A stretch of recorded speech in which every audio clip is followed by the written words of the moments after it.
1974 மகத்தான அகில இந்திய ரயில்வே தொழிலாளர்கள் போராட்டம். அதாவது ஒருத்தர் வந்து மதுரைக்காரரு டிரைவர் இன்ஜின்ல ஏறான்னு வச்சுக்கோங்க, அந்த இன்ஜின் டெல்லி போகுதுன்னு வச்சுக்கோங்க, இவர் அந்த டெல்லிக்கு போய் அங்கிருந்து திரும்ப மதுரைக்கு எப்போ வருதோ அது வரைக்கும் அவர் இருக்கணும் இன்ஜின்ல.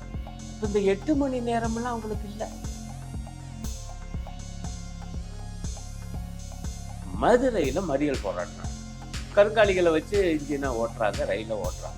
அப்போ ரயிலில் நிப்பாட்டினா தான் வந்து போராட்டம் வெற்றி அடையும், ஒழுங்காக பேச்சுவார்த்தைக்கு வருவாங்க. ஒரு மதிய வேலை நினைக்கிறேன், இப்போ ஏதோ மதியமாக சாயங்காலமாக திடீர்னு சொல்கிறாங்க, அப்படி தோழர் ராமசாமியை ரயில் ஏற்றிச்சு செத்து போயிட்டார். எனக்கு பல பேருக்கு தெரியாது, புறமே திமுக தான் அந்த போராட்டத்தை நடத்தினதாக. அவங்க தான் பிரதானமாக, நான் ஒன்றும் மறுக்கலை. ஆனால் பாருங்க, அப்போதுதான் உருவாகி இருந்த மார்க்சிஸ்ட் கட்சி இந்த போராட்டத்தின் நியாயத்தன்மையை உணர்ந்து அந்த போராட்டத்தை ஆதரிச்சு. எனக்கு தெரிஞ்சு அன்றைய சூழல்ல இந்த இந்தி திணிப்பு எதிர்ப்பு போராட்டத்தை ஆதரிக்க ஒரே அகில இந்திய கட்சி மார்க்சிஸ்ட் கட்சி.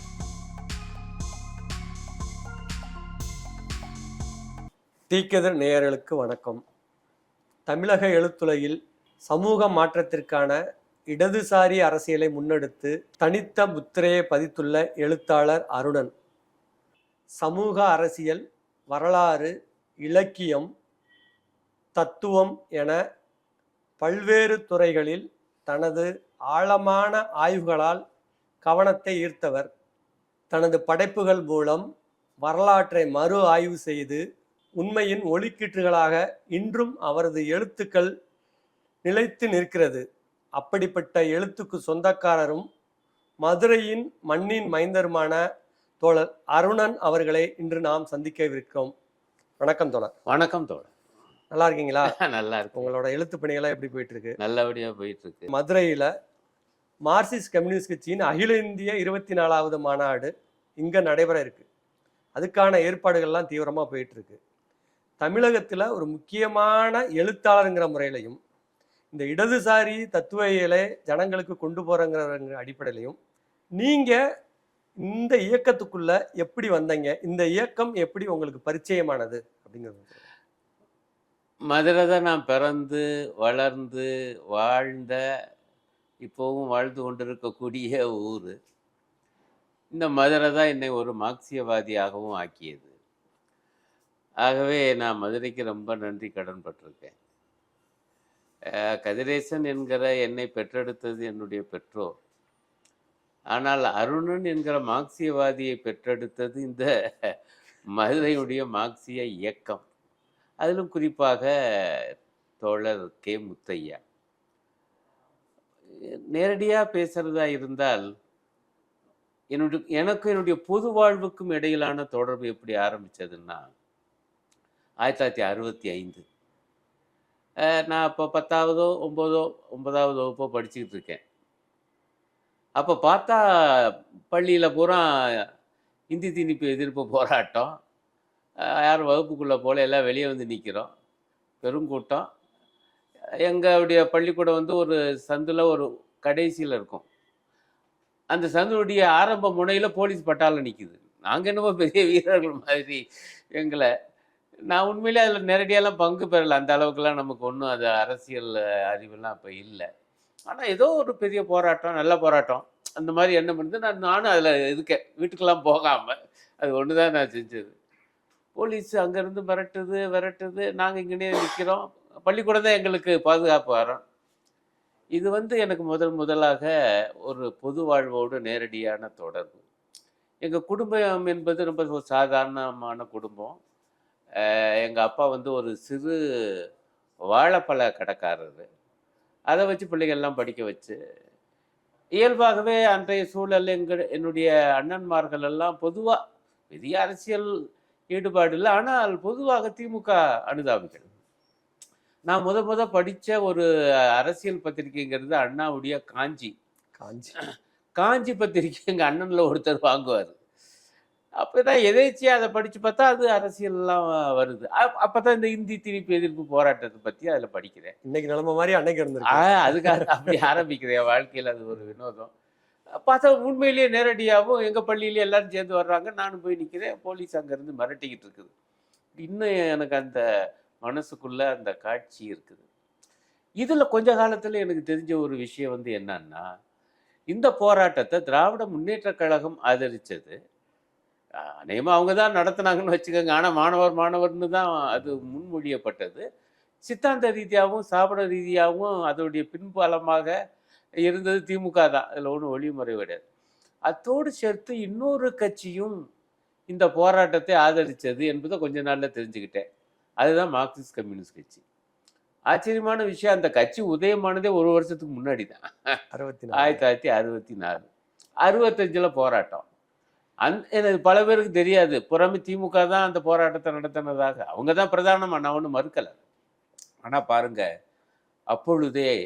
அப்போதுதான் உருவாகி இருந்த மார்க்சிஸ்ட் கட்சி இந்த போராட்டத்தின் நியாயத்தன்மையை உணர்ந்து அந்த போராட்டத்தை ஆதரிச்சது. எனக்கு தெரிஞ்சு அன்றைய சூழல்ல இந்த இந்தி திணிப்பு எதிர்ப்பு போராட்டத்தை ஆதரிச்ச ஒரே அகில இந்திய கட்சி மார்க்சிஸ்ட் கட்சி. அப்படி ஒரு ஆமா, காங்கிரஸ் அகில இந்திய கட்சி. அதனுடைய ஆட்சி தான். அவங்க அதை அரசியல் தீர்மானத்தை போட்டு விட்டாங்க. 15 ஆண்டுகளுக்கு பிறகு இந்தி மட்டும்தான் ஒன்றியத்தினுடைய அலுவல் மொழி அப்படியே இருக்குது. ஆகவே 65ல் வரப்போகுது. அப்போ 65 குடியரசு தினத்திலிருந்து வரப்போகுது அப்படின்னு சொல்லி அதை ஒட்டி தான் விவகாரங்கள் போயிட்டு இருக்குது. அப்போ காங்கிரஸ் எப்படி இந்த போராட்டத்தை ஆதரிக்கும்? அது அவங்களுக்கு எதிரான போராட்டம். இங்கே வந்து இது ஒரு மாநில கட்சி என்கிற முறையில் திமுக முன்னெடுக்குது, தலைமை தாக்குது. ஆனால் மாணவர்கள் தான் களத்தில் அடிக்கிறாங்க. இன்னொரு கட்சி என்பது மார்க்சிஸ்ட் கட்சி. அது ஒரு அகில இந்திய கட்சி. இதெல்லாம் எனக்குள்ள ஒரு புத்துணர்வை உருவாக்குச்சு, ஒரு புதிய உணர்வை உருவாக்குச்சு. என்னடா இப்படி ஒரு கட்சி இருக்குது என்னான்னு. இதுக்கடையில் ஒரு 1-2 வருஷம் இதே பார்த்துக்கிட்டே இருக்கேன். அப்போ தான் 1967 தேர்தல். அந்த கட்டத்தில் நான் பள்ளி படிப்பை முடித்து இதே மதுரையில் கல்லூரிக்கு போகிறேன். பிகாம் படிப்பில் சேர்றேன். அப்போ எனக்கு கொஞ்சம் விவரங்கள் தெரிய ஆரம்பிச்சிருச்சு. எனக்கு ரொம்ப ஆச்சரியமாக இருந்தது. 1967 தேர்தலில் காங்கிரஸ் ஆட்சி வீழ்த்தப்படுது, திமுக ஆட்சிக்கு வருது. திமுகவோட கூட்டணியில் இருந்த ஒரு கம்யூனிஸ்ட் கட்சி அப்படின்னு பார்த்தா மீண்டும் மார்க்சிஸ்ட் கம்யூனிஸ்ட் கட்சி வந்து நிற்கிது. இப்போ இதில் இன்னொரு விஷயத்தையும், இந்த 65 மொழி போர் இருக்கே, அதுலேயும் சேர்ந்து நின்று அந்த தொடர்ச்சி தான் அது. நீங்கள் அதை கவனிக்கணும். இது திடீர்னு வந்தது அல்ல. அந்த உறவை பொறுத்தவரையில் ஒரு 2 ஆண்டு கால உறவு அன்றைய சூழல்ல. ஆகவே அதில் சில நெருடல்கள்லாம் ஏற்பட்டுச்சு. அந்த பக்கம் சுதந்திரா கட்சியும் சேர்த்தாரு திமுகவுடைய தலைவர் அண்ணா. அது நமக்கு சில பிரச்சனைகள் அப்பொழுது உருவாக்குச்சு. ஆனாலும் இந்த சூழலில் காங்கிரஸ் ஆட்சியை அகற்றி வந்து திமுக ஒரு ஆட்சி உருவாக்கக்கூடிய ஒரு நிலைமை இருக்குது. அதை நம்ம ஆதரிக்கணுங்கிற ஒரு சரியான முடிவுக்கு மார்க்சிஸ்ட் கட்சி வந்து அவங்களும் அந்த தேர்தல் உடன்பாடில் இருந்தாங்க. தனிப்பெரும்பான்மை பெற்று திமுக ஆட்சிக்கு வந்துருச்சு. இது எனக்கு ரொம்ப புதுமையாக இருந்துச்சு. ஒரு மாநில கட்சி அது ஆட்சிக்கு வரட்டும் என்று நினைக்கிற ஒரு அகில இந்திய கட்சி. இப்போ இதெல்லாம் வந்து எனக்கு என்ன ஆச்சுன்னா, இப்படி ஒரு அகில இந்திய கட்சி இருக்குன்னு மேலும் மேலும் ஈர்க்கப்பட்டேன். இதுக்கடையில் எங்கள் குடும்பத்தில் அண்ணன் சொன்னேன், நான் திமுக அனுதாபிகள்னு. பெரிய அளவுக்கு அந்த கட்சியோட எல்லாம் திமுகவோட அவங்களுக்கு தொடர்பு கிடையாது. பொதுவாக பண்ணுவாங்க. அண்ணா பேச வர்றாருன்னா எல்லாரும் போவாங்க. நான் கூட போயிருக்கேன். அவர் 6 மணிக்கு வர்றதா இருந்தால் 12 மணிக்கு தான் ராத்திரி வருவார். அது வரைக்கும் எல்லாரும் உட்காந்து இருந்து கேட்போம். இதெல்லாம் நடக்கும். ஆனால் நேரடி இது கிடையாது. 67 அவங்க ஆட்சிக்கு வந்த பிறகு இயல்பாக ஒரு கட்சி ஆட்சிக்கு வந்தால் என்ன ஆகும்? அதனுடைய எதிர்மறை தன்மைகள் வெளிப்பட ஆரம்பிக்கும். அது உடனடியாக வரல, ஆனாலும் வந்து வெளிப்பட துவங்கியது. இந்த சூழலில் எனக்கு வந்து என்னாச்சுன்னா, ஈர்ப்பு நேரடியாக எங்கள் அண்ணன்மார்களுக்கு இருந்த ஈர்ப்பு எனக்கு திமுக பக்கம் இல்லாமல் இதை கவனிச்சுக்கிட்டே வர்றேன்னா, அப்போ மார்க்சிஸ்ட் கட்சியின் பால் ஈர்ப்பு என்பது எனக்கு வந்துருச்சு.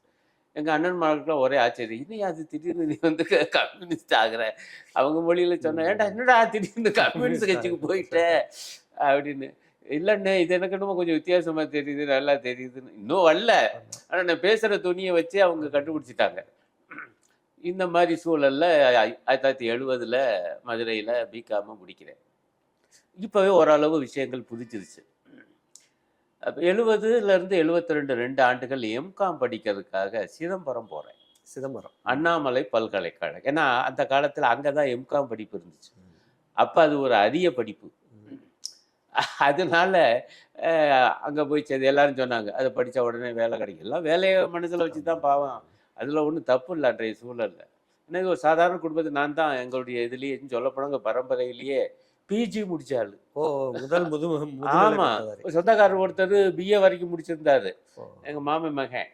ஆனா யாரும் எம்ஏ எம்காம்ங்கிற படிப்பே பல பேருக்கு தெரியாது. எம்ஏ எம்எஸ்சி தான் தெரியும். அதனால எல்லாருக்குமே வந்து சரி படிக்கலாம் படிக்கட்டுங்கிற மாதிரி சாதாரண நிலைமையில தான் இருந்தாலும் படிக்கிற பிள்ளைன்னு சொல்லி எனக்கு எல்லா விதமான அப்போல்லாம் வந்து நிறைய பணம் கட்ட வேண்டியிருக்கும். வந்து அதுவும் அங்கெல்லாம் ஹாஸ்டல் வந்து நல்ல சாப்பாடு நிறைய செலவாகும். அதெல்லாம் கொடுத்துட்டு இருந்தார் எங்கள் அப்பா. அதனால தான் நான் எங்கள் அப்பாவை ரொம்ப இதாக இப்போ அவரெல்லாம் படிக்க வைக்கலையேன்னு நம்ம என்ன ஆயிருப்போம். இப்போ அது ஒரு பக்கம் இருக்க நான் அங்கே போய் சேரும்போது நான் வந்து சிபிஎம் சிந்தனையோடு போகிறேன். ஆச்சரியமான விஷயம், நான் எதிர்பார்க்காத விஷயம். அந்த ஹாஸ்டலில் நான் எம்காம் படிக்கிற ஹாஸ்டலில் எம்காம் படிக்கிறேன். அந்த ஹாஸ்டல் வேறு சில படிப்பு படிக்கிறவங்களும் சிபிஐக்காரங்க இருப்பாங்க அந்த ஹாஸ்டலில். கொஞ்சம் 1-2 நக்சலைட்டுகளும் இருப்பாங்க. இப்போ வந்து என்னையை தெரிஞ்சுக்கிட்டாங்க, இவரும் கம்யூனிஸ்ட் பேச ஆரம்பித்தாங்க. இதில் சிபிஐ நண்பர் ரொம்ப நல்ல மனுஷன் அவர். அவர் வந்து அவர் என்னென்னமோ பேசி பார்க்குறாரு. நான் சிபிஐ லைனை ஒத்துக்க மாட்டேங்கிறேன், சிபிஎம் லைன் தான் கரெக்டுன்னு.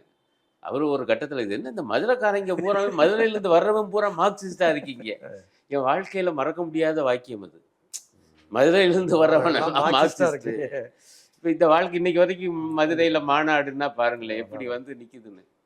அப்போ நான் சிரிச்சேன். அதுக்கப்புறம் என்னப்பா பண்ணுறது, எங்களுக்கு வந்து மதுரையில் வந்து மார்க்சியம் தான் வந்து சரியாக படுது.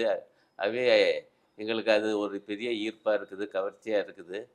அதெல்லாம் ஒரு புறம் இருக்கட்டும். இப்போ நீங்கள் சொல்லுகிற வாதம் எனக்கு பிரச்சனை வந்து அப்போ தான் எனக்கு புரியுது இன்னும் ஆழமாக. இந்த பிளவு என்பது புது கட்சி உதயமானது என்பது சிபிஎம் உதயமானது என்பதில் அடிப்படையான பிரச்சனை காங்கிரஸ் அரசு பற்றிய மதிப்பீடு தான். இப்போ கூட வேற என்னென்னமோ பேசுகிறாங்க, நான் நேரம் கருதி அதுக்குள்ளே போகலை. பட் அந்த மதிப்பீடு தான் ஒன்றிய அரசு, அது காங்கிரஸ் அரசு, அதை பற்றி என்ன மதிப்பீடுங்கிறதுலாம் 57க்கு பிறகு விவகாரம் வந்திருக்கு. அப்படின்னா பின்னாடி படித்து தெரிஞ்சுக்கிட்டேன்னு வச்சுக்கோங்க.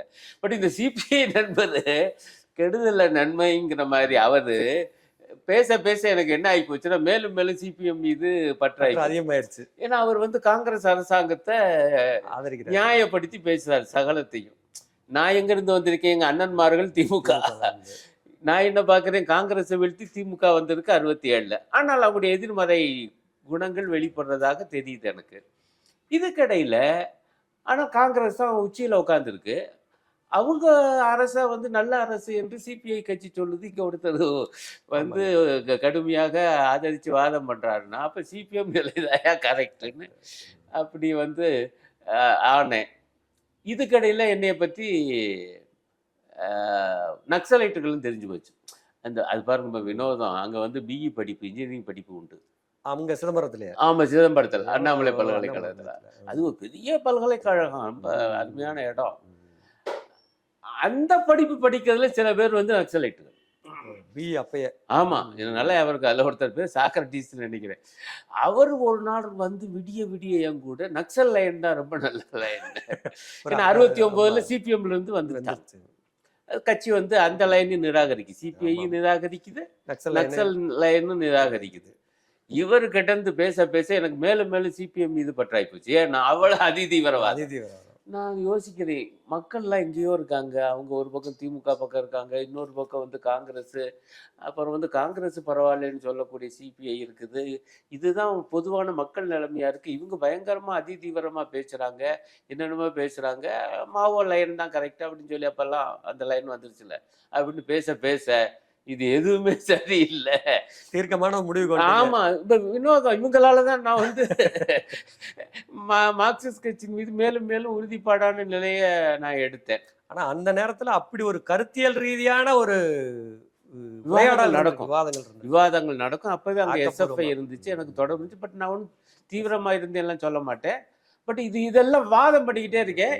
என் மனசுக்குள்ள என்ன போச்சு, படிப்பை முடிக்கிறதுங்கிற என்ன. ஏன்னா இங்க குடும்பம் பாருங்க, இவ்வளவு கஷ்டப்பட்டு அப்பா வந்து அனுப்புறாரு, இதுல படிப்பை கெடுத்துட்டு போகக்கூடாதுன்னு அது வேற என்னை போட்டு இழுக்குது. நான் வந்து ரொம்ப திறமையான படிப்பாளிலாம் கிடையாது ஆரம்பத்துல இருந்து. இப்படியோ கொஞ்சம் கொஞ்சம் அப்படியே படிச்சு பாஸ் பண்ணி நம்ம உங்களுக்கு தான் தெரியுமில்ல நம்மளால எப்படி படிப்போம், எக்ஸாம் காலத்துல தான் படிப்போம். நல்ல வேலைக்கு இந்த செமஸ்டர் சிஸ்டம் வந்தது ஒண்ணு, அவ்வளவு கடைசியில 4 நாள் படிச்சா வழங்குவோமா. அப்ப படிப்பும் முடிக்கணுங்கிறதுனால இதெல்லாம் கவனிச்சுக்கிட்டு இருப்பேன், பேசிக்கிட்டே இருப்பேன். ஓரளவு படிப்பு முடிச்சு நல்லா ஓரளவு நல்ல மதிப்பெண். ஆக்சுவலா எம்காம்ல தான் நல்ல மதிப்பெண் பெற்றேன். அப்படி அப்படி படிப்பை முடிச்சுக்கிட்டு இருக்கும்போது 1971 தேர்தல் வந்துருச்சு. இது ஒரு முக்கியமான திருப்பம் என் வாழ்க்கையிலையும், மதுரையிலையும். இப்ப அங்க இருக்கக்கூடிய சிபிஎம் கட்சி எனக்கு தெரிஞ்சு போச்சு அதுக்குள்ள என்னைய பத்தி. அப்பதான் கே. பாலகிருஷ்ணன் அங்க படிச்சுட்டு இருக்காரு. அண்ணாமலை பல்கலைக்கழகம். அண்ணாமலை பல்கலைக்கழகத்துல அவர் என் கூட வந்து பேசுறாரு. அப்ப நான் சிபிஎம்ல உறுதியா இருக்கிறத தெரிஞ்சுக்கிட்டு என்னைய கொண்டு போய் சிதம்பரத்துல இருக்கிற கட்சி தோழர்கள் தலைவர்கிட்ட அறிமுகப்படுத்தி வைக்கிறார். அவர் எடுத்த உடனேயே, நீ மதுரைக்காரங்கிற, மதுரை முக்கியம், நம்ம பிஆர் நிக்கிறாரு தேர்தல்ல, நீ என்ன இங்க இருந்து என்ன பிரயோஜனம், நீ மதுரைக்கு போன்ட்டாரு. இப்படி லீவ் எடுத்துக்கிட்டு என்னமோ பண்ணிக்கிட்டு எங்க அப்பாவுக்கு ஏன்டா வந்த அவர் கேட்குறேன். அவர்கிட்ட சொல்ல முடியுமா இதெல்லாம்? இல்லை இல்லை, ஒரு முக்கியம் என்னமோ சொல்லி கிள்ளி சமாளிச்சுட்டு வேலை பார்க்குறீங்க நீங்க. ஆமா, தேர்தலுக்காக அங்கிருந்து அனுப்புறாரு அந்த கட்சி தோழர் என்னைய. அப்படித்தான் கேபிஏ வர்றாரு, நானும் வர்றேன். ஆனா நான் மதுரைக்காரன் வீட்டுக்கு வந்துட்டேன். வந்துட்டு அங்க அப்பதான் மார்க்சிஸ்ட் கட்சி மாநில குழு அலுவலகம் சிட்டிக்குள்ள நடுவுல இருக்கு. இப்ப உள்ள தீக்கதான் அதுக்குள்ளதான் இருக்கும், சின்ன அலுவலகம். அதுக்குள்ளதான் முத போய் தலைவர்களை பாக்குறேன். அப்ப சங்கரையா உட்காந்துருக்காரு, கே முத்தையா உட்காந்துருக்காரு, ஏபி இருந்தா 3 பேரும் உட்காந்துருந்து என்னை கூப்பிட்டாங்க. அங்க தீக்கதில் முதல்ல வேலைக்கு அப்படின்னு. அவங்க 3 பேரும் கூப்பிட்டு, இங்க தீக்கதில் வேலை பார்க்கறதுக்கு ஆட்கள் நிறைய இருக்காங்க, நீங்க மதுரைக்காரங்கிறீங்க, பிஆர் நிக்கிறாரு. அப்ப வந்து கட்சி வந்து தனிச்சு நிக்குது. ரொம்ப முக்கியம். இப்ப இது கடையில் திமுகவோட கூட்டணி 67ல சொன்னேன் பாருங்க. இந்த மாறுதலுக்கு நாமளும் மார்க்சிஸ்ட் கட்சி ஒரு காரணம். அந்த நிலைமையில மாறி போச்சு. திமுகவையும் எதுக்குறோம். அப்ப காங்கிரஸ் 2ஆ உடஞ்சு போச்சு. சிண்டிகேட்டு இண்டிகேட்டை எதுக்குறோம். சிண்டிகேட்டு இண்டிகேட்டு ஒரே கேடு, நாட்டை பிடிச்ச சாபக்கேடுன்னு ஏபி ஒரு கோஷம் கொடுக்குறாரு. அது என்னையெல்லாம் ரொம்ப ஈர்க்குது. அதன் அடிப்படையில் தனிச்சு நிற்கிறோம். இது மிகப்பெரிய போராட்டம். இது நம்ம தனிச்சு நிற்கிறோம், லேசாக இருக்காது, ஆனால் ஜெயிச்சிருவோம். இங்கே வேலையை போய் பார்க்கணும்னு சொல்லி எனக்கு வந்து நாம் அந்த பகுதி மதுரை காலேஜில் தான் வேலை பார்த்தேன், மதுரை கல்லூரி. அந்த பகுதியில் இருக்கக்கூடிய ஜெய்ஹிந்துபுரம் இந்த ஒரு மிக முக்கியமான நம்ம இயக்கத்துக்கெல்லாம் அங்கே போய் வேலை பாருங்கன்னு சொல்லி அதை போய் ஒவ்வொரு வீடாக போய் நோட்டீஸ் கொடுத்துட்டாங்க கையில். ஏற்கனவே நான் பிகாமில் இருந்த நண்பர்கள் இருந்தாங்க, அவங்கள புறம் சேர்த்து. அவங்களுக்கு ஒன்றும் புரியல, கட்சி தான் என்ன ஏதுன்னு தெரியாது. எனக்காக ஒரு 10 பேர் கூட வந்தாங்க. அவங்கள சேர்த்துக்கிட்டு ஒவ்வொரு வீடாக போய் நோட்டீஸ் கொடுத்து, தலைவர் பிஆர் நிற்கிறாரு, இந்த மாதிரி ஏழைகளுக்காக இருக்கிறவர், தொழிலாளிகளுக்காக இருக்கிறவர், பெண்கட்டெல்லாம் போய் பேசுவேன் நான். கேட்டு வாங்கி அவங்களும் வாங்குவாங்க. எல்லாரும் ஓட்டு போடுறேன் தான் சொன்னாங்க. எனக்கு ஒரே மகிழ்ச்சி, நம்மள்ட்ட ஜெயிக்க போறேன். ஏன்னா அப்ப எல்லாம் நமக்கு ஒன்றும் விவரம் பத்தாதுல்ல. பெரிய தலைவர், அவருக்காக பிரச்சாரம் போய் கேட்குற, எல்லாரும் ஓட்டு போடுறாங்கடா, விடிஞ்சு போச்சு அப்படின்னு பார்த்தா, இப்போ இந்த மேங்காட்டு பொட்டல்னு சொல்லி இங்கே மதுரையில் முக்கியமான அந்த காலத்தில் அதெல்லாம் இது நடக்கும். இப்போ அந்த நகைக்கடை வீதியெல்லாம் இருக்கு பாருங்க, அது இப்போ இதாகி போச்சு. அங்கே ஒரு பார்க் இருக்கு, அந்த பார்க் இப்போ பெரிய ஏதோ நீர் தொட்டி போல கட்டிட்டாங்க. அங்கே வந்து வானொலி இருக்கும், தேர்தல் செய்தி வருது. ஆமா, அங்க போய் கேட்கறதுக்கு நாங்க ஓட்டு கேட்டால போய் உட்காந்துருக்கோம். போய் கேட்டா பிஆர் தோக்குறாரு. அழுதுட்டேன் ஆக்சுவலா. அவ்வளவுதான் நம்ம இது. பூரா நண்பர்கள்லாம் உட்காந்து தேத்துறாங்க. என்னையா நான் எதிர்பார்க்கல.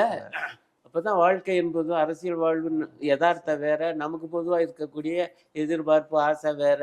அப்படி அதுக்கு ரெண்டுக்கு இடையில ஒரு பெரிய அகலமா ஒரு அகழி இருக்கு என்பது தெரிஞ்சது. ஆனாலும் பாருங்க, கொள்கை சரிதான்.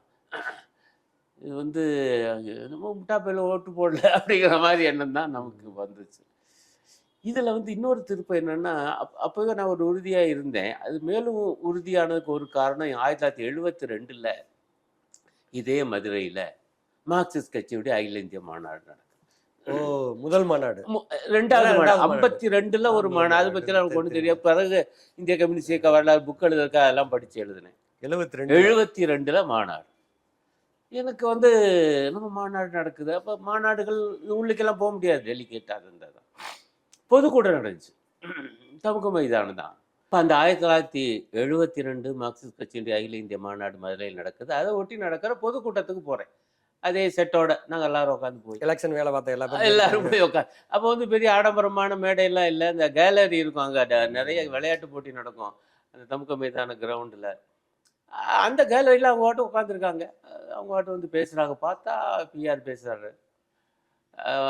அவருடைய பேச்செல்லாம் ரொம்ப ஒரு இதாக இருக்கும், எளிமையாக இருக்கும், அதே நேரத்தில் ஒரு ஆக்ரோஷமாகவும் இருக்கும். அது ஒரு வினோதமான உரை கலவையாக இருக்கும். அப்புறம் இஎம்எஸ் பேசுகிறார், திக்கி திக்கி பேசுகிறார், ஆனால் பிரமாதமாக இருக்குது. அது ஆங்கிலமே எனக்கு ரொம்ப எளிமையாக நல்லா புரியுது. அப்புறம் அதே போல் ஜோதி பாசுன்னு அப்போவே பெரிய இதை அப்போ பார்த்து அப்படியே மலைச்சு போய், ஆனால் எல்லாம் ரொம்ப எளிமையாக அவங்களுக்குள்ள ஜாலியாக பேசிக்கிட்டு அது பாட்டுக்கு பேசுகிறாங்க எல்லாரும். எனக்கு என்ன ஆச்சரியம் இருந்துச்சுன்னா 71 இவ்வளோ பெரிய தோல்வியை சந்தித்த கட்சி 72ல் இதே மதுரையில் இதே உற்சாகமாக உத்வேகத்தோடு ஒரு மாநாடு நடத்தி இதே பிஆர் எனக்கு நான் எந்த கவலையும் இல்லை, இன்னும் சொல்லப்போனால் இன்னும் ரொம்ப உத்வேகத்தோட மலர்ச்சியோட முகத்தோட பேசுகிறாரே அப்படின்னு. அப்படின்னா இவங்களுக்கு தேர்தல் அல்ல முக்கியம். இந்த கட்சிக்கு வேற ஒரு லட்சியம் இருக்கு, ஒரு பெரிய இலக்கு இருக்கு. அது என்னன்னு நமக்கு இன்னும் அப்போ வந்து இன்னும் முழுமையாக நான் உள்வாங்கலை. அப்புறம் நான் கேள்விப்பட்டேன் கட்சி ஆஃபீஸ் இதுக்கடையில் அந்த மாவட்ட குழு அலுவலகம் டவுன் ஹால் ரோட ஒட்டி ஒன்றில் இருக்குது. அங்கே சின்ன சின்ன பிரசுரங்கள்லாம் இருக்குன்னு கேள்விப்பட்டு அதை வாங்கி போய் படிக்க ஆரம்பித்தேன். எனக்கு ஏற்கனவே இந்த படிப்புகளில் ஆர்வம் உண்டு. என்ன படிப்பேன்னா பூரா நாவலாக படிப்பேன். கல்கி நாவல், அகிலன் நாவல், பார்த்தசாரதி நாவல், இப்படியா படித்து எனக்கு எப்போ அதுலேருந்து இப்போ அது என் வாழ்க்கையில் அது ஒரு முக்கியம். எனக்கு வந்து இந்த மாதிரி கதை படிச்சுக்கிட்டு இருந்தவன இந்த மாதிரி சித்தாந்த ரீதியான படிப்புகள், அரசியல் மற்றும் தத்துவம் படிக்கிற தோணுனது மார்க்சிஸ்ட் கட்சி தான். அதுக்கப்புறம் சின்ன சின்ன பிரசுரம் அந்த முன்னாடி இதில் அப்படி வச்சுருப்பாங்க, யார் வேணாலும் எடுத்துக்கலாமா, காசு கொடுத்து வாங்கணும், அங்கே ஒருத்தங்க இருப்பாங்க போவாங்க. அப்போ நான் பார்க்குறேன், அங்கே போய் பிரசுரங்கள் வாங்குகிறேன். அதில் தோழர் ஏபியுடைய கடவுள் உண்டா இல்லையாங்கிறதெல்லாம் பார்த்து எனக்கு ஒரே ஆச்சரியமாக போச்சு. அரசியல் கட்சி இப்படிலாம் பெருசாக அதெல்லாம் வேகமாக வாங்குறேன், அது தனி கதைன்னு வச்சுக்கோங்க. இதெல்லாம் வாங்கும்போது அங்கே பார்க்குறேன் ஒரு பெண் உருவம், ஒரு அம்மா, அவங்க பாட்டு வேலை பார்த்துட்டு இருக்காங்க. அப்புறம் நல்லா உத்து பார்க்குறேன் கேபி ஜானகி அம்மாள். அங்கே இன்னும் ஒரு சின்ன ஒரு அறை இருக்குது, அந்த இதுக்குள்ளே இருக்கும், அதுதான் அவங்க இடம்னு பிறகுன்னு கேள்விப்படுறேன். அவங்க பாட்டு அவங்க வேலைகளை பார்த்துட்டு இருக்காங்க. அவங்க பெரிய தலைவர், அது ஒரு தனி பாடி பேச்சாக இருக்கும். இந்த மாதிரி திமுக மேடையிலே பெண் பேச்சாளர் நான் கேட்டிருக்கேன். ஆனால் மார்க்சிஸ்ட் கம்யூனிஸ்ட் கட்சி அதில் ஒரு பெண் பேச்சாளர் பேச்சு ரொம்ப வித்தியாசமாக இருந்துச்சு எனக்கு. அப்போ அது ஒரு பேச்சாளருங்கிற முறையில் தான் எனக்கு அம்மாவை தெரியும். ஆனால் இவ்வளவு எளிமையாக அவங்க பாட்டு கட்சி அலுவலகத்தில் ஆஃபீஸில் இருக்காங்க. பிறகுதான் அவங்க தியாகம்லாம் எனக்கு தெரிஞ்சுன்னு வச்சுக்கோங்க. எவ்வளோ பெரிய நாடக நடிகையாக இருந்து எவ்வளவு சம்பாதிச்சுவிட்டு அவ்வளவையும் கட்சிக்காக கொடுத்துவிட்டு கட்சி கொடுக்குற ஊழியம், அதை வச்சே இந்த ஊழியன் அப்படிங்கிறதுக்கு உண்மையிலேயே அவங்க ஒரு உன்னதமான உதாரணம். அவங்க பாட்டுக்கு எளிமையாக இருப்பாங்க. இப்போ அதெல்லாம் ஆனால் அவங்களோட அப்போல்லாம் நான் பேசி பழகலை, பிற்காலத்தில் தான் பழகினேன். ஆனால் அப்போ வந்து அவங்கள பார்த்தா எனக்கு அப்போயே ஒரு விதமான ஒரு இனம் புரியாத ஒரு பிரியம் இந்த இயக்கத்தின் மீது மேலும் மேலும் உருவாச்சு. ஆனால் இப்பொழுதும் சொல்கிறேன், உங்களுடைய கோட்பாடுகள்லாம் எனக்கு முழுமையாக தெரியல. அப்போ இதை படிக்க அப்போ என்ன ஆயிடுச்சுன்னா கிட்டத்தட்ட மாதத்துக்கு ஒருக்கா அங்கிட்டு போவேன். சும்மா வச்சு அங்கிட்டு போய் இதுக்கடையில் வேலையை சேர்ந்துட்டேன் 1972. ஒரு பல்கலைக்கழக துறை பேராசிரியராக சேர்ந்தாச்சு. அப்போ லெக்சரர் போஸ்ட்டு, அந்த விரிவுரையாளர் தான் சொல்லணும், சரி, விரிவுரையாளர் சேர்ந்தாச்சு. ஏதோ மாதம் பிறந்தா சம்பளம் வருது. அப்படி இருக்கும்போது என்ன ஆகுதுன்னா கையில் பணம் புழங்க உடனே அங்கிட்டு போய் சாப்பிட்றது, ஹோட்டலில் சாப்பிட்றதெல்லாம் இப்போ பழக்கமாகுது. அப்போ வரும்போது இங்கேயும் போவேன், கட்சி ஆஃபீஸில் போய் ஏற்கனவே வாங்கின புத்தகம் படி மேற்கொண்டு வாங்கி படிப்பேன். படிக்க எனக்கு ஆர்வம் அதிகமாகிடுச்சு. இதுக்கடையில் ஏற்கனவே கேஎம்மோட பார்த்துருக்கேன்னா, அப்போ வந்து இதுக்கடையில் தீக்குதர் ஆஃபீஸு இப்போ இருக்க பைபாஸ் ரோடில் அந்த அலுவலகம் திறப்பு விழா. அப்போவும் பிஆர் ஏபி பேச்சு அந்த கூட்டத்துக்கு போயிருந்தேன்.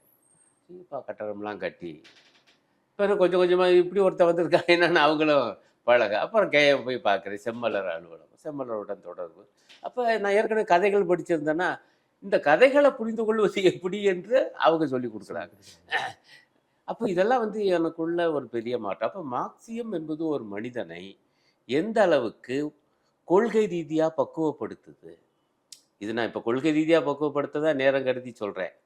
ஆனால் தனி மனிதனாகவும் என்னை எப்படியெல்லாம் பக்குவப்படுத்தி நான் தனியாக பேசுகிறேன். இப்போ நான் நேரம் கருதி அதுக்குள்ளே போகலை. அப்போ என்னை கொள்கை ரீதியாக பக்குவப்படுத்துது. இதுக்கடையில் பெரிய போராட்டங்கள் வெளியில் நடக்குது. 1974 மகத்தான அகில இந்திய ரயில்வே தொழிலாளர்கள் போராட்டம். அந்த போராட்டத்தில் முக்கியமான யார் பங்கு கொண்டாங்கன்னா அந்த டிரைவர்கள், இன்ஜின் டிரைவர்கள். ஆமாம், ரயிலே போகாது. இல்லை, அதுக்கு என்ன காரணம்னா பாருங்க, அப்போவே எனக்குலாம் ஆச்சரியமாக இருந்துச்சு. அதாவது ஒருத்தர் வந்து மதுரைக்காரரு டிரைவரு இன்ஜினில் ஏறான்னு வச்சுக்கோங்க, அந்த இன்ஜின் டெல்லி போகுதுன்னு வச்சுக்கோங்க, இவர் அந்த டெல்லிக்கு போய் அங்கேருந்து திரும்ப மதுரைக்கு எப்போ வருதோ அது வரைக்கும் அவர் இருக்கணும் இன்ஜினில். மாற்று ஆளே கிடையாது. ஆமா. அதுக்கு பேர் என்னமோ ஒரு பேர் இருக்கும் அந்த காலத்துல ஆங்கிலத்துல ஒரு பேரு. அது கன்டினியூயிங் சர்வீஸ் என்னமோ சொல்லுவாங்க. அப்ப இந்த 8 மணி நேரம்லாம் அவங்களுக்கு இல்ல. இதுதான் 1974 நிலைமை. இதெல்லாம் என்ன போன்றவங்க நாங்கெல்லாம் அங்க வந்து 7 மணி நேரத்தால ஆமா, வேலை. ஆமா, ஆமா. நாங்க சொகுசா பல்கலைக்கழகத்துக்கு போயிட்டு வர்றோம். இதுடா கொடுமையா இருக்கு. என்ன நடுவுல எங்கிட்டாவது ஷிஃப்ட் இதெல்லாம் மத்த அதெல்லாம் கிடையாது. 8 மணி நேரம் போராட்டம் 74லயும் நடந்துச்சு. 74லயே நடந்தது. ஆமா. ஓ. அதனால தான் அது வந்து ஒரு நியாயமான போராட்டமாகி பெரும் போராட்டம். அகில இந்திய அளவுல பெரிய அளவுக்கு போராட்டம். அந்த நேரம் கருதி நான் அந்த டீட்டெயில்ஸ்குள்ள போல. மதுரையில மறியல் போராட்டம் நடக்குது. இது வந்து இங்கே மதுரையில் இருக்கக்கூடிய ரயில்வே தொழிலாளர்கள் மத்தியில மிகப்பெரிய அளவுக்கு வேலை பார்த்தது மார்க்சிஸ்ட் கட்சி தலைவர்கள், தோழர்கள். தோழர். இப்ப மறியல் போர் நடக்குது. ஏன்னா கருங்காலிகளை வச்சு இன்ஜினை ஓட்டுறாங்க, ரயிலை ஓட்டுறாங்க. அப்ப ரயிலை நிப்பாட்டினா தான் வந்து போராட்டம் வெற்றி அடையும், ஒழுங்கா பேச்சுவார்த்தைக்கு வருவாங்க. அப்ப மறியல் பண்றாங்க. மறியல் பண்ண போராட்டத்துக்கு மறியலுக்கு போயிருக்காங்கன்னு எனக்கு தெரியும். ஒரு மதிய வேலை நினைக்கிறேன். இப்போ ஏதோ மதியமா சாயங்காலமா திடீர்னு சொல்றாங்க, அப்படி தோழர் ராமசாமியை ரயில் ஏற்றிருச்சு, செத்து போயிட்டாருன்னு. பதறி போயிட்டான். அது வந்து என் வாழ்க்கையில ஒரு பெரிய என் கண்ணு முன்னாடியே அல்லது கண்ணு முன்னாடி நினைச்சதில்ல, என் வாழ்க்கையில நான் இருந்த ஊர்ல வந்து ஒரு பெரிய தியாகம். ஒரு சாதாரண ஒரு தொழிலாளி வந்து ஒரு தியாகம் பண்ணி சாகுறாரு அப்படிங்கிறது என்னால தாங்க முடியல. ரயில் மறியல் மறிச்சவர் மேல ரயில் ஏறிச்சு. ஏறிடுச்சா? விட்டுட்டானுங்க. அதாவது அவங்க என்ன நினைக்கிறாங்கன்னா, போய் நின்றும் நினைச்சிருக்காங்க. வர்றதை பார்த்து எல்லாரும் செதறி ஓடுறாங்க. இவர் செதறி ஓட பார்க்குறாரு, தவறி விழுந்துறாரு, ஏறிட்டு போயிடுச்சு. இறக்கம் இல்லாம அவன் பாட்டுக்கு. ஏன்னா கருங்காலிகளை வச்சு ஓட்டுறானுங்க, ஏதோ உத்தரவு கொடுத்துருப்பான் போட்டுருக்கு ஓட்டுன்னு, ஓடிடுவாங்கன்னு நினைப்போம் உங்களுக்கு இருந்திருக்கலாம். இப்படி மாட்டு ஓட்டிட்டான். மறியல் பண்ண நிப்பாட்டுறதா வழக்கம், அப்படிதான் செய்வாங்கன்னு நினைச்சு. இந்த மாதிரியான ஒரு கொடூரத்தனம் வந்து ரயில் நிக்காம ஏத்திட்டு போயிடுச்சு. இங்க உங்களை ரயில உடனே நிப்பாட்ட முடியாது. இல்ல தூரமா போய் நிப்பாட்டுற அதுவும் இல்ல. ஆமா, அது கரெக்டா எனக்கு அந்த விவரம் தெரியல. தொழிற்சங்க தலைவர்கள் கேட்ட இன்னும் நல்லா எனக்கு அப்ப மனசுல இருந்தது 74 என்னன்னா, இப்படி தியாகம் பண்ணக்கூடிய ஒரு வீரர்கள் நிறைந்த கட்சி. இது என்ன ஆக்குதுன்னு சொல்ல வர்றேன். மதுரை என்பது தியாகிகள் உருவாக்கம். இது தியாக பூமின்னு சொல்லுவாங்க. தூக்குமடை பாலுல இருந்து பொதும்பு பொன்னையான்னு சொல்லி, பொதும்பு பக்கத்துல உரிய நண்பர்களா இருக்கா, நான் போயிருக்கேன். இந்த மாதிரி சில தியாகிகள் 1948 51 காலம், அது மிகப்பெரிய தீரமிக்க போராட்டங்கள் நடந்த காலம். அந்த காலத்துல இந்த மாதிரியான தியாகிகள்லாம் உருவாகுறாங்க. பயங்கரமா போலீஸ் வேட்டையாடுது. அப்போ உள்துறை அமைச்சராக இருந்தவர் வல்லபாய் பட்டேல். 1950 டிசம்பர் வரைக்கும் நீங்க கவனிச்சீங்கன்னா, அந்த 1948 இருந்து 50 வரைக்கும் அவர் தலைமையில தான் கொடூரமான ஒடுக்குமுறைகள். நான் கூட யோசிச்சு பார்க்குறேன், வல்லபாய் பட்டேல் இந்த நாட்டுல பாஜக காரையெல்லாம் புகழ்ந்து அது ஒரு காரணமா இருக்கலாம். இல்ல அதெல்லாம் அப்படியேப்பட்ட ஆளு. அப்ப அந்த காலத்துல இருந்து தியாகிகளை பத்தியெல்லாம் வந்து சொல்லுவாங்க. பட் எனக்கு வந்து நேரடியாக என் மனசை உலுக்கியது ஒரு மதுரைக்காரர் இப்படி தியாகியானார். அது நேரடியாக ஒரு தொழிலாளி வர்க்க போராட்டம். எப்படி அந்த ராமசாமி அதுக்கு முன்னாடி உங்களுக்கு நல்லா தெரியும்? இல்ல, நான் வந்து அப்படி நேரடியா பழகியது. தொழிலாளிகள் எல்லாம் நம்ம ஊர் தொழிலாளி போறாங்கன்னு மட்டும் வரைக்கும் தெரியுது. ஏன்னா நான் இன்னும் வந்து அழுத்தமாக ஒரு இதா வந்து கட்சிக்குள்ள வரல, கொள்கை ரீதியா வந்துட்டு இருக்கேன், தலைவர்களோட பழகிக்கிட்டு இருக்கேன். இந்த போராட்டங்கள் என்னை ஈர்க்குது. அதுல தியாகம், நான் எல்லாரும் அலறி அடிச்சு இதா போய் பொதுக்கூட்டங்கள் நடக்குது, இரங்கல் கூட்டம், அதுக்கெல்லாம் போறேன். அப்ப இதெல்லாம் வந்து ஒரு உழைப்பாளி வர்க்க போராட்டம் என்பது எப்படி வந்து உன்னதமானது, அது வந்து துணிஞ்சு நிற்கக்கூடியது, நியாயத்துக்காக நிற்கக்கூடியது. அதுக்காகத்தான் அந்த போராட்டத்தை பொதுவாக எல்லாரும் நினைப்பாங்கன்னா, இதை ரூபா காசுக்காக ஊதிய உயர்வு, அதுவும் அதில் இருந்துச்சு கோரிக்கைகள்ல. அடிப்படையான விஷயம், 8 மணி நேரங்கிற குறைஞ்சபட்சம் 10 மணி நேரத்துக்கு பிறகு இது கொடுக்கணும்ல. இல்லை நீ கிளம்பி போனால் திருப்பி வர்ற வரைக்குமா, அதில் நீ தான் டிரைவர்னா, அப்படி வந்து அதெல்லாம் எனக்கு கேட்டு வந்து நொறுங்கி போனேன். அப்போ இந்த போராட்டங்கள் நியாயம்னு பட்டு இருந்த பொழுது இப்படி ஒன்று நடந்துச்சு மதுரை.